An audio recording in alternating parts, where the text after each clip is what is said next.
Hello everyone. This is the first part of the video lecture on object-oriented programming using Python. Myself, Shaman GS, working as Assistant Professor in the Department of Computer Science and Engineering, PES-ITM, Shivamogga. Thank you. In this lecture, we are going to discuss various types of the programming, the procedural programming, programs using the functions, and object-oriented programming. Then we discuss about basics of object-oriented programming. Later, object-oriented programming using Python. In that, we are going to discuss defining a class, creating objects and attributes. Later onwards, we will move into nested or inner class, where we are going to have classes inside the classes. Then we discuss about instances as return values. We can return the instances as the values. Then objects are mutable. This is about modifying the objects. And the last one is copying of the objects. Types of the programming are mainly classified into procedural programming, where we are going to write the program in sequential. Functional programming, in which we are going to write the program using various functions. And object-oriented program.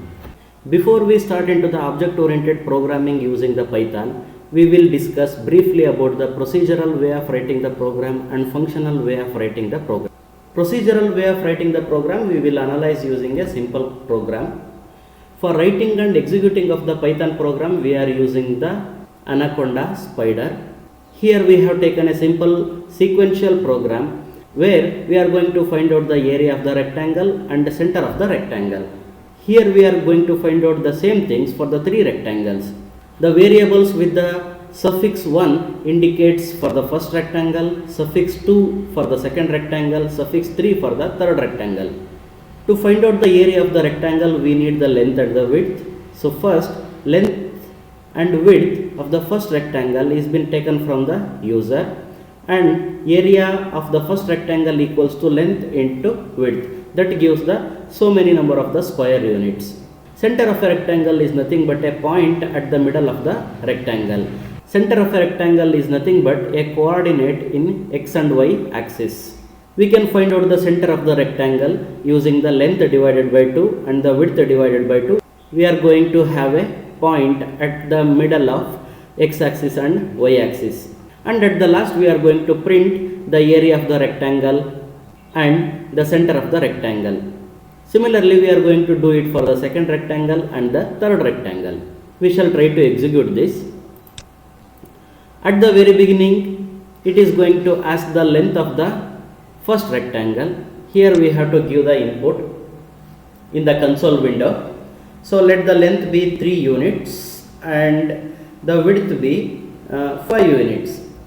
It calculates the area of the rectangle is 15 square units and the center of the rectangle is 1.5, 2.5. This 1.5 is half of 3 and 2.5 is half of 5. So it is a point in x and y axis. And we have completed the execution for the first rectangle. So the control will move on to the second rectangle. Now it is asking for the length of the second rectangle. So length of the second rectangle be 5 and the width be 6. And it calculates the area of the rectangle is 30 square units and center of the rectangle is 2.5, 3. And the control will go on to the third rectangle. It is asking for the length of the third rectangle. So let it be 7 and the width of the third rectangle be 8. Now it calculates the area is 56 square units and center of the rectangle is 3.5, 4. This is a simple example of the procedural way of writing a program. Here most of the things are repeated. Reading the length and width is a repeated thing. We have to do the same thing for all the rectangles. Finding the area of the rectangle and finding the center of the rectangle and at last printing the results. These are the things which we are going to do repeatedly. All the repeated things can be converted into functions that we are going to see in second example. Here we have written the 3 functions. The first function is for read rectangle, means we are going to read the length and width of the rectangle. The second function is for finding the area of the rectangle.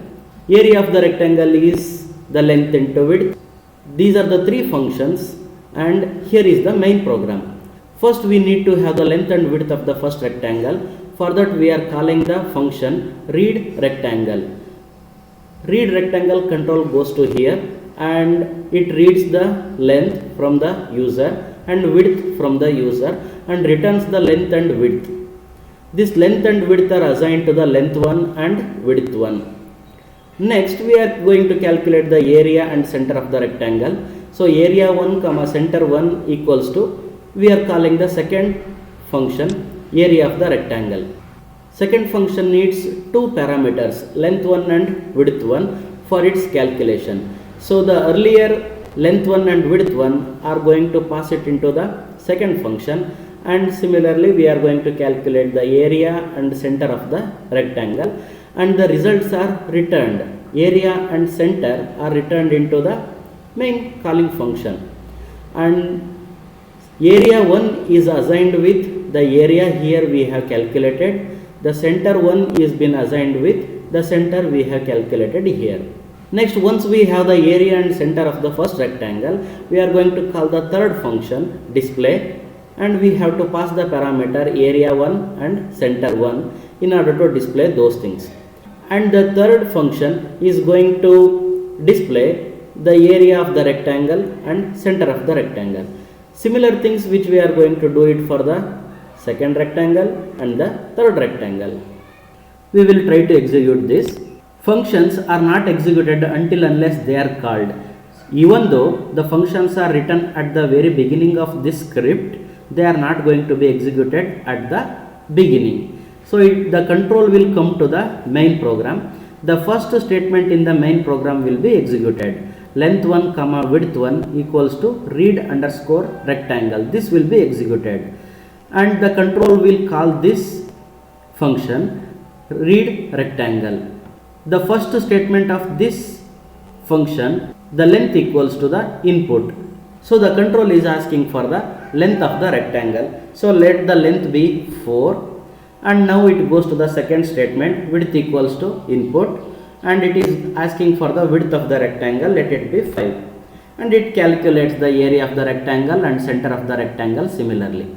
Once user enters the length and width of the first rectangle, those values are returned to the main calling function, and those values are assigned to the length 1 and width 1, and using them we are going to call the second function area underscore rectangle. This is going to calculate the area and center, and once we have the area and center, those values are returned to the main calling function, and we are going to call the display function for displaying the results. All these things are happened here. Once we are done with the first rectangle, similar things will be going on for the second rectangle. Now the control is asking for the second rectangle length.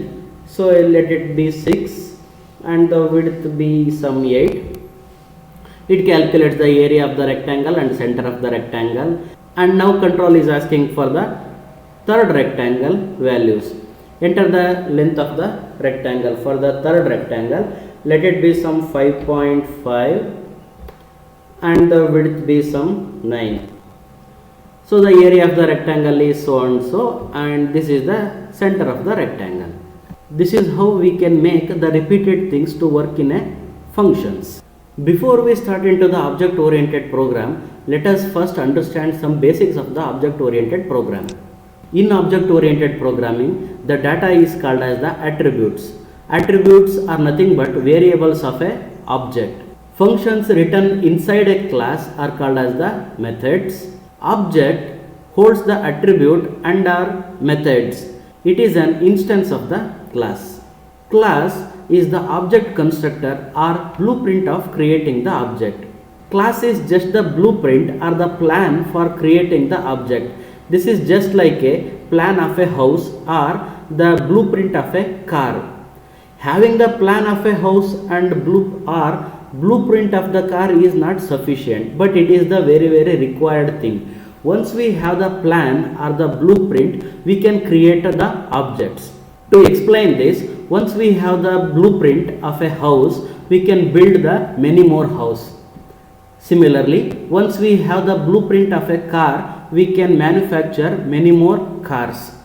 Those many more houses and many more cars are nothing but the objects of a class. So, these objects are the instance of the class. There can be many more objects for a single class. Just like we can build many more houses using one single plan.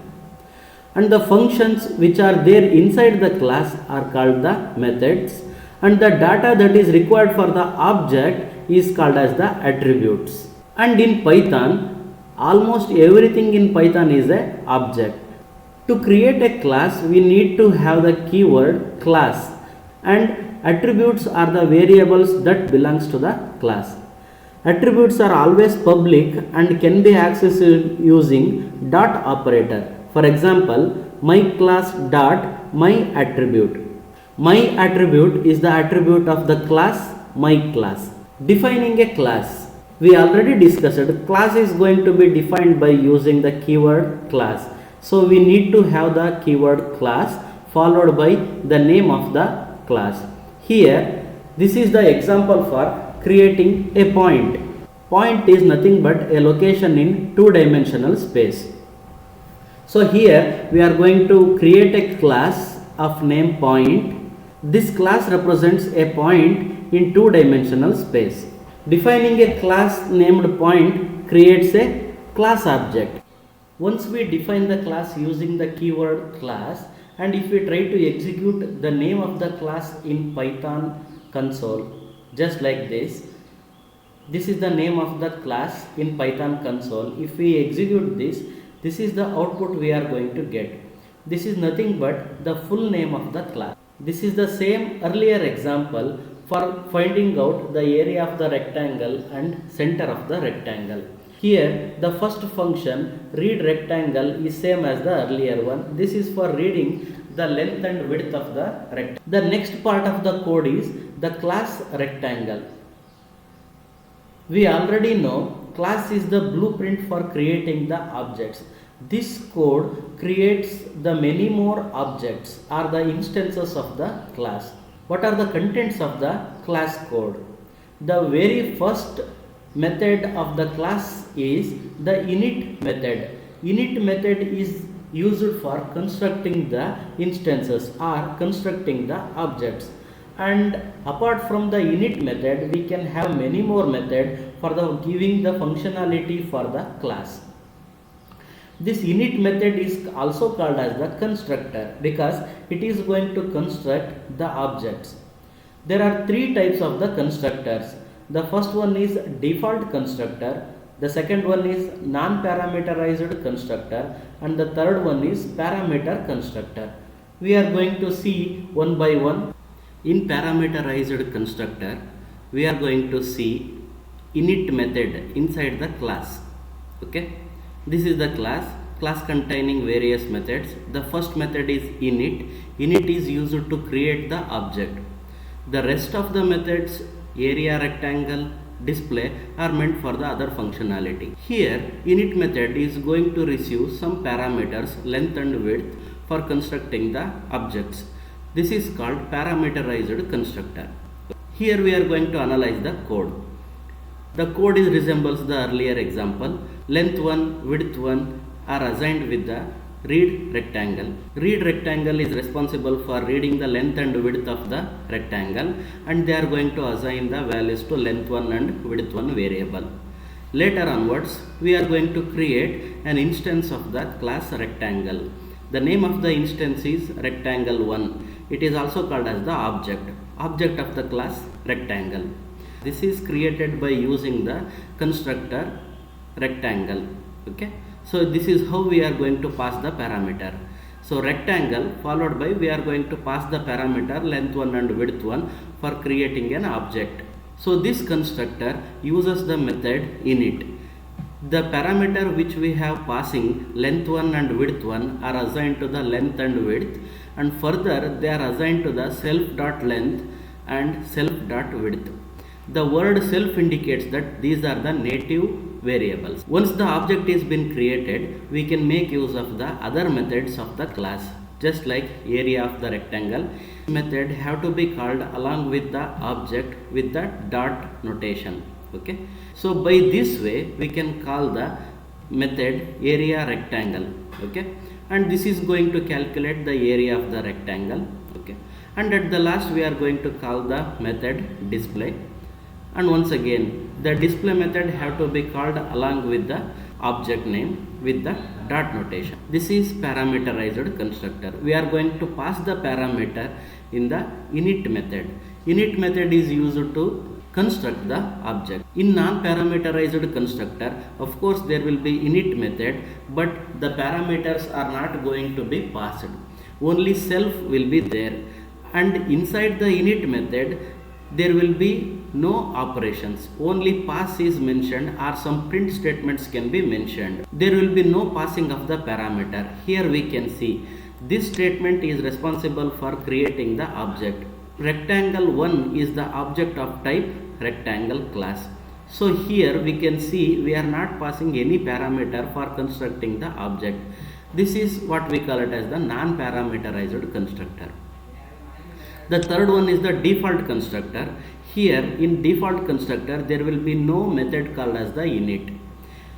The Python interpreter itself will take care of creating the blank object. Okay, so here we can see this line is responsible for creating the object. Rectangle 1 is the object of type rectangle class, but there will be no init method inside the class. Okay, the Python interpreter will take care of this, and rectangle 1 object will be created. This object is of empty. Later we have to assign the parameters. While creating the object, the parameters are not used and init method is absent. This is what we call it as this is default constructor. We will try to execute this. At the very beginning the code asks for the length of the rectangle, let it be 5. The width of the rectangle some 7.5.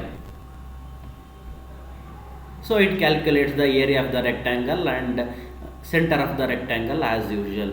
Now we will comment this line and also these two lines. We are going to see something else.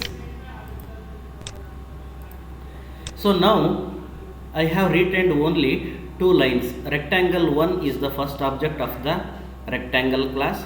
Rectangle 2 is the second object of the rectangle. Now we will save this and we will execute the code. The code is been executed successfully. Because we have commented the other lines, there will be no output for this execution. But we are going to check what is rectangle 1. Rectangle 1 is the object located at this location. 0x indicates it is hexadecimal, and these are the actual physical location where rectangle 1 is stored. Now we will see what happens to the rectangle 2. Rectangle 2 is also another object located at some different physical location. You can see the physical locations are entirely different. So rectangle 1 is a different object, rectangle 2 is different object. We can verify that by using rectangle 1 is rectangle 2. This is going to verify the equality of rectangle 1 and rectangle 2. This indicates the false, meaning is that rectangle 1 is not equal to rectangle 2, not in the form of the content but in the form of the physical location. We have seen three types of the constructors: default constructor, non-parameterized constructor and parameterized constructor. Now we will come back to our previous code example where we have left. In this program, this is parameterized constructor where we can see the init method receives some parameter. This is the same old example of the calculating the area of the rectangle and center of the rectangle. Here, as usual, at the very beginning we have a function called as the read rectangle, responsible for reading the length and width that are required for rectangle. Okay, so this is the first function, class rectangle. This is the whole class along with the constructor and other methods, and this is the main program. Length 1 and width 1 are the variables which holds the length and width of the first rectangle. That is done by calling the function read rectangle. So this calls the read rectangle function and it returns the length and width. So length is assigned to the length 1 and width is assigned to the width 1. Now we have the length and width for the first rectangle. Using this we will construct an object rectangle 1 of type rectangle by passing the parameter length 1 and width 1. So this will initiate the init method of the rectangle class. So this length 1 and width 1 are assigned to the length and width, and once again they will be assigned to the self dot length and self dot width. Self indicates that these are the native variables of the class. Once this is been done, the object will be created. Rectangle 1 will be created. Okay. Once the object of the class is created, that is rectangle 1, we can access the other methods of the class. The other methods are area of the rectangle and display the result. Now we can call them. We are going to call the method area rectangle along with the object using the dot notation. So this is the way we can call the other methods of the class. So this is going to calculate the area of the rectangle, and once the calculation is been done, we are going to call the display method of the class along with the object name with dot notation. We will try to execute this. First let me clear all the earlier output.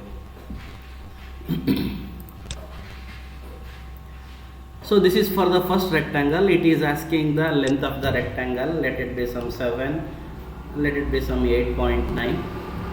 So this calculates the area of the rectangle as this much and center of the rectangle as this much. Now the execution of the first rectangle is been completed. Now the program is asking for the second rectangle, means second object is going to be created. For that we need length and width. So that is been asked in the program. Let it be some 4, 5. So this is the result of the second rectangle. Now it is asking for the third rectangle. Okay. So once again let's give some 10, 56, whatever it may be. So now we have completed the program by creating 3 different objects. Rectangle 1 is the first object, rectangle 2 is the second object, and rectangle 3 is the third object. Okay. So we can verify that here also. Rectangle 1 is located at this physical location. Rectangle 2 is located at this physical location. Rectangle 3 is located at this physical location. We can see all the 3 objects are located at different physical location. So obviously they are different.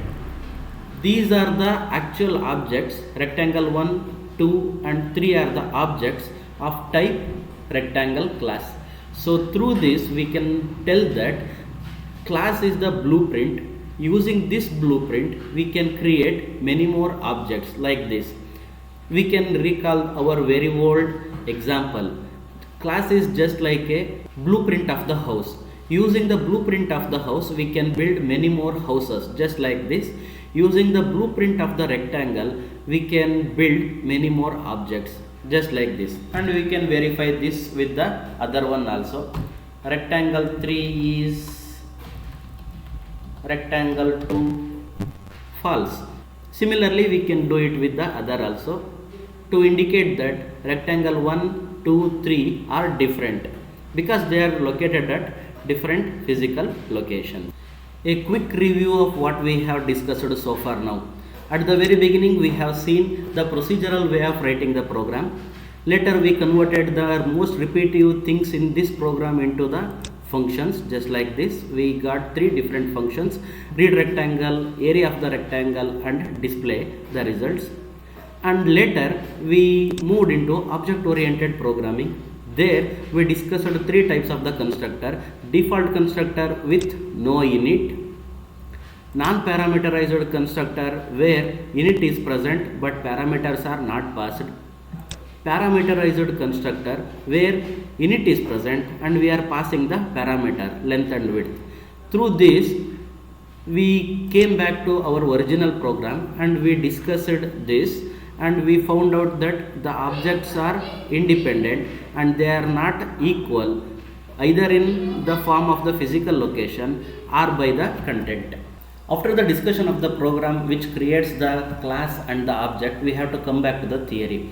Here we have to note down that the class point is using default constructor, meaning is that there will be no init method inside the class. Only we have is this comment line. Okay, using this class we have to create an object. So this is the code snippet for creating the object. Here the name of the object is blank. This object is being created by calling the class name point, and when we execute the name of the object, the Python interpreter is giving back the location of this object. So this is how we can create an object or instance of a class.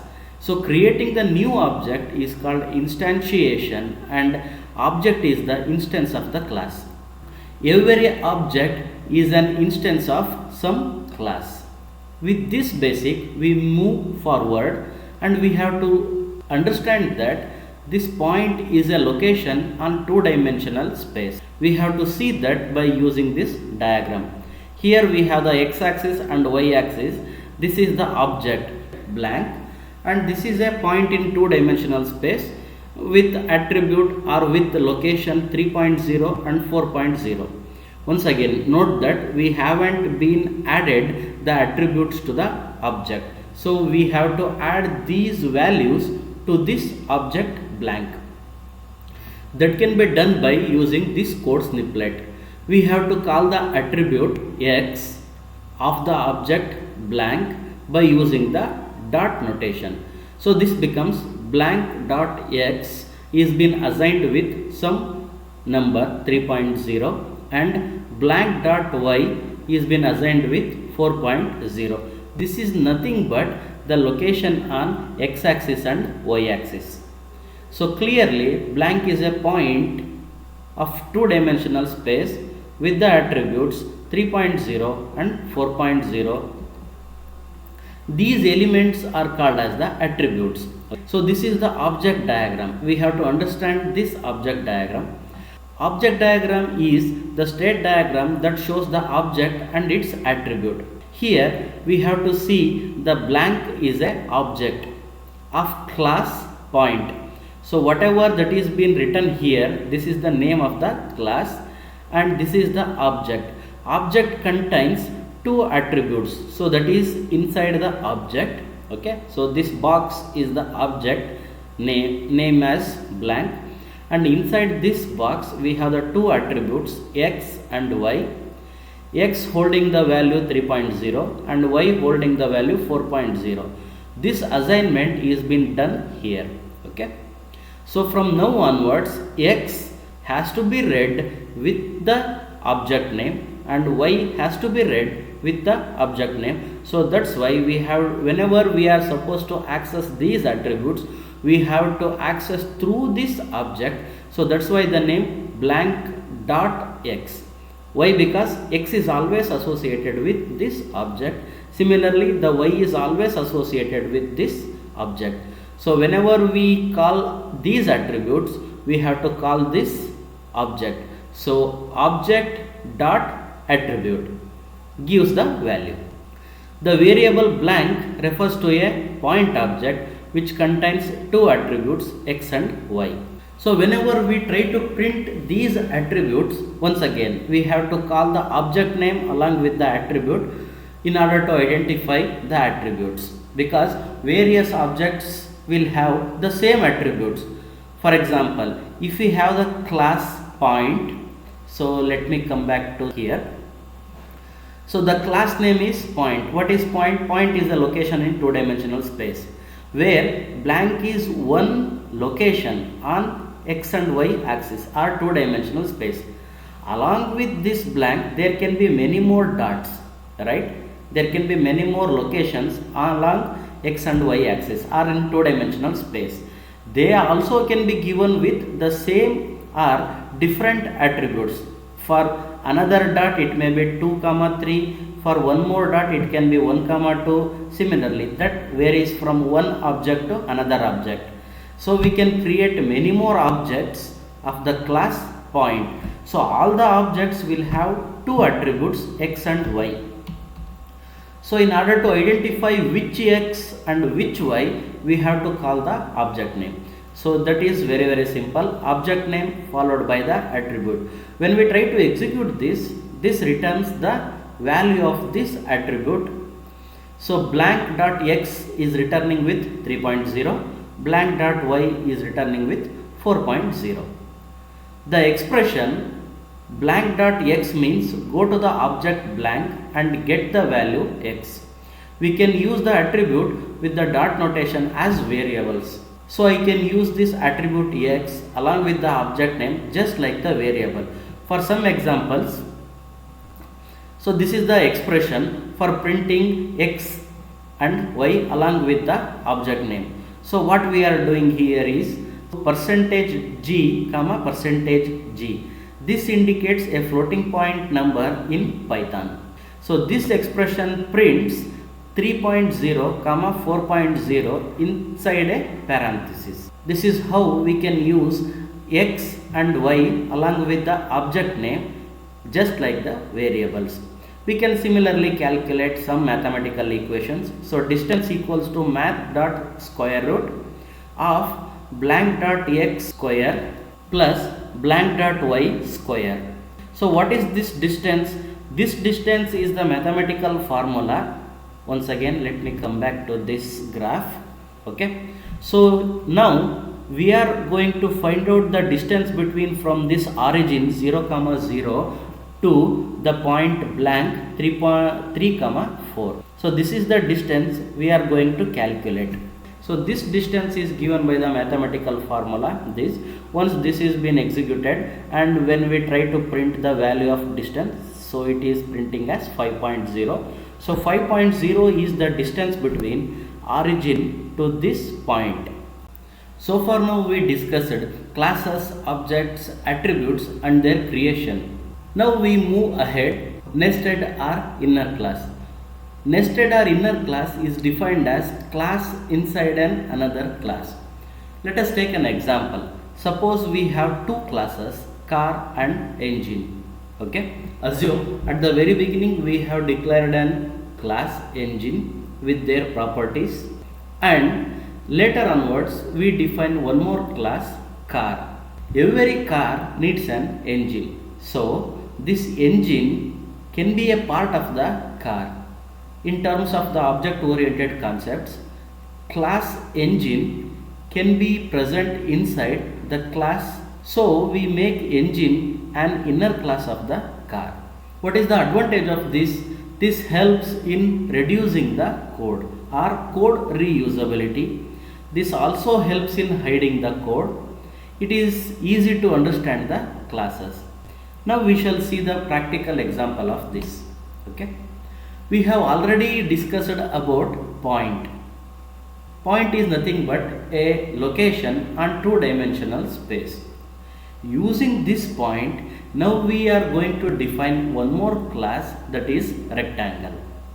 So what is a rectangle? Rectangle is nothing but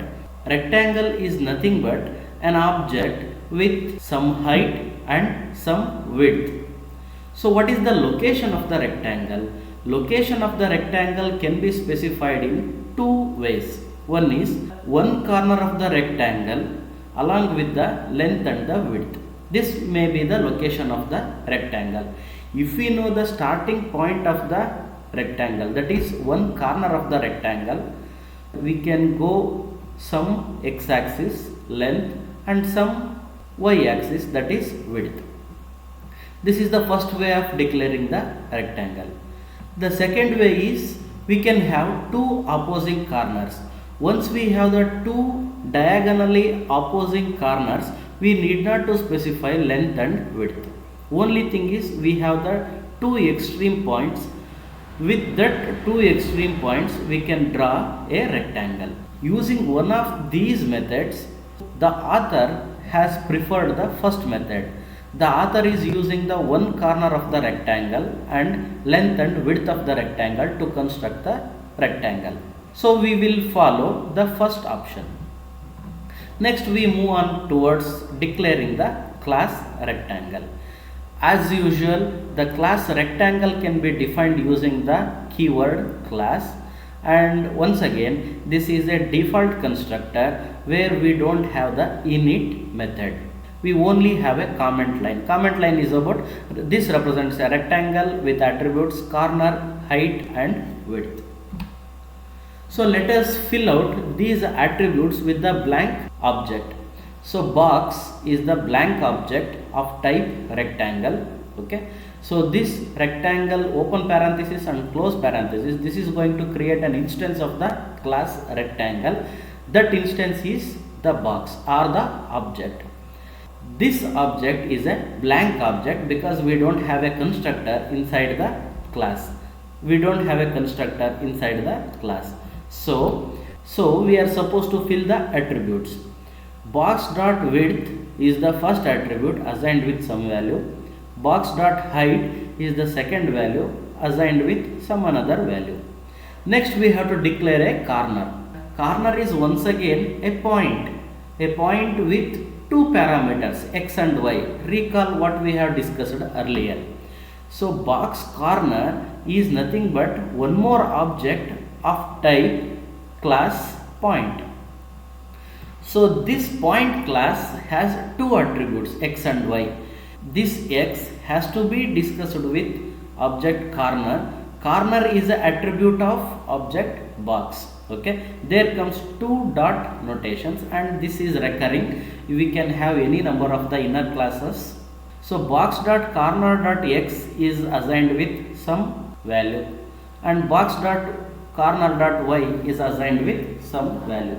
So this x and y is a location of type point. So this x is the attribute of object corner.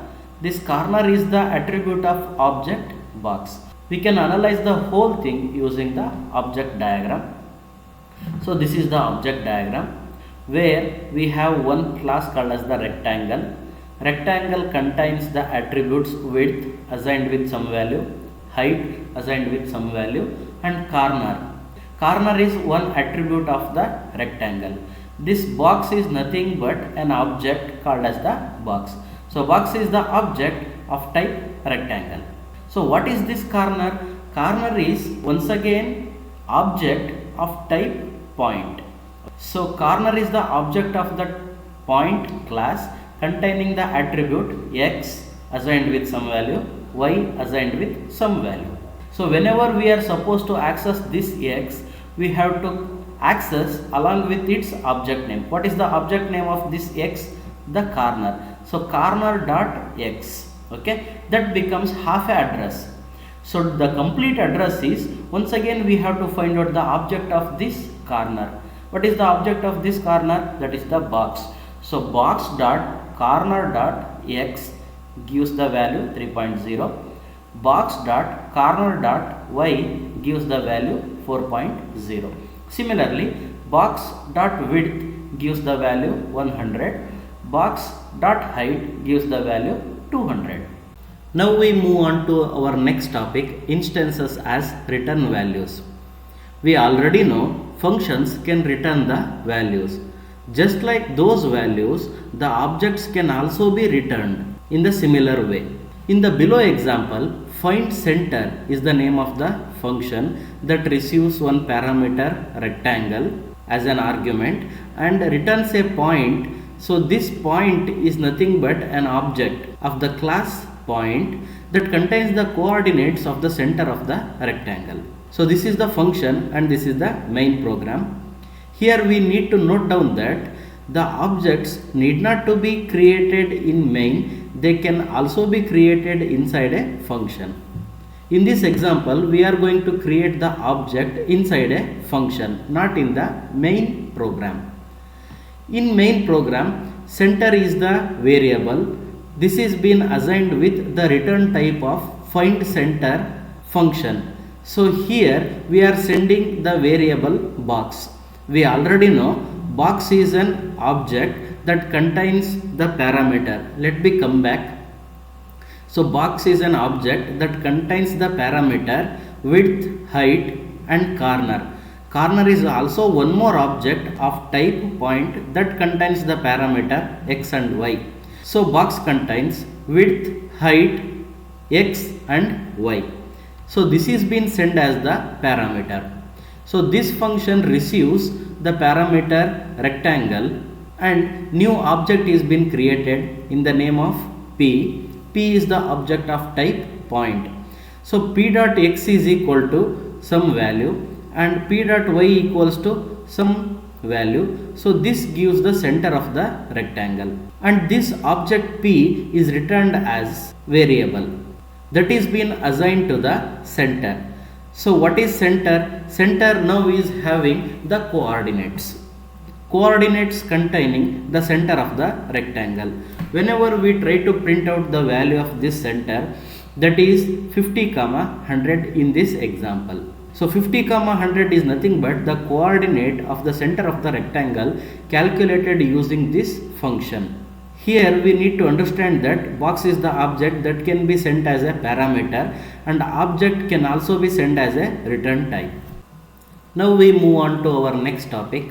Objects are mutable. Objects are very much similar to the variables. Just like we can change the value of the variable, the object attributes can also be changed. The below example shows how to modify the object attributes. Box.width is the attribute. This can be increased by 50. Box.height attribute can be increased by 100. We can also write the functions to do these modifications. This function receives the parameter rectangle, difference in the width and difference in the height. This difference in the width and difference in the height will be added to these parameter to modify the value.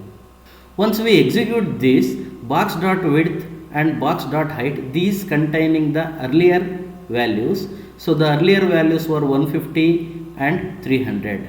And once we call this function for modifying the object values by 50 and 100, the value of the box.width and box.height is being grown by 200 and 400.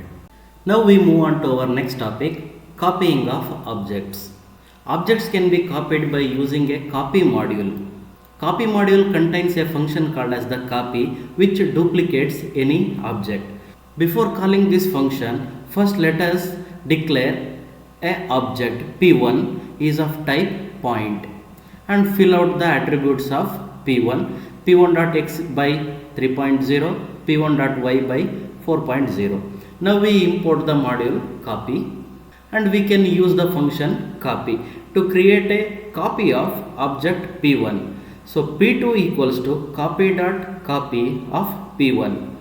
P2 is also a object that is being copied from P1.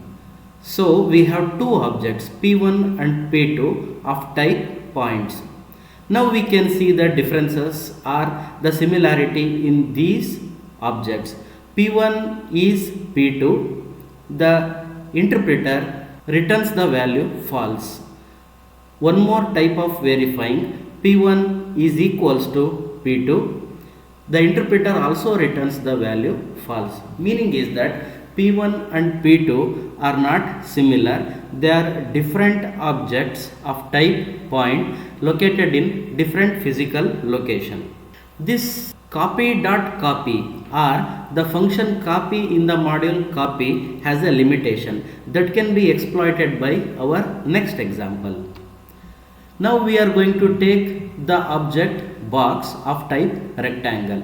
We already know that the rectangle class has an inner class point. Okay, so we will make a copy of the object of type rectangle. So box 2 is a new object of type rectangle. This is copied from earlier object box. So box 2 equals to copy.copy of box.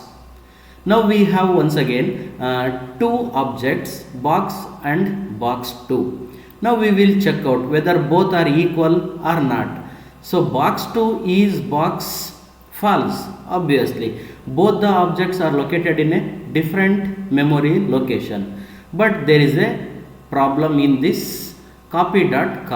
This only allows the shallow copy. What is the meaning of shallow copy? Copy module creates new instance of outer class but not the inner class.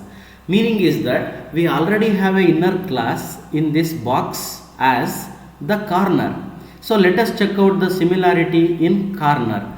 Box2.corner is box.corner. It is true. So what is the meaning of that? Box2.corner is same as box.corner. Means both the objects box and box2 have the same object corner. So this is the same object sharing for both box and box2. Let us understand using a object diagram. So this is one object of type rectangle. The name of the object is box containing the attributes width by 100, height by 200 and corner with x as 3.0, y as 4.0. This object box is located in some physical location. We have one more object box 2 of type rectangle with some values. This is located in a different memory location. So box and box 2 are located in two different memory location and absolutely they are different. That is been illustrated here. Box 2 is box, that is been interpreted as false. But both the box and box 2 are sharing a similar inner object, that is point. This is object of type point named with object name corner. This is located in some physical location. Okay. The same corner is being shared by box and box 2 because box 2 is being copied from box. Only the outer class attributes are copied but not the inner class attributes. To avoid this, we have one more function called as the deep copy in the same copy module.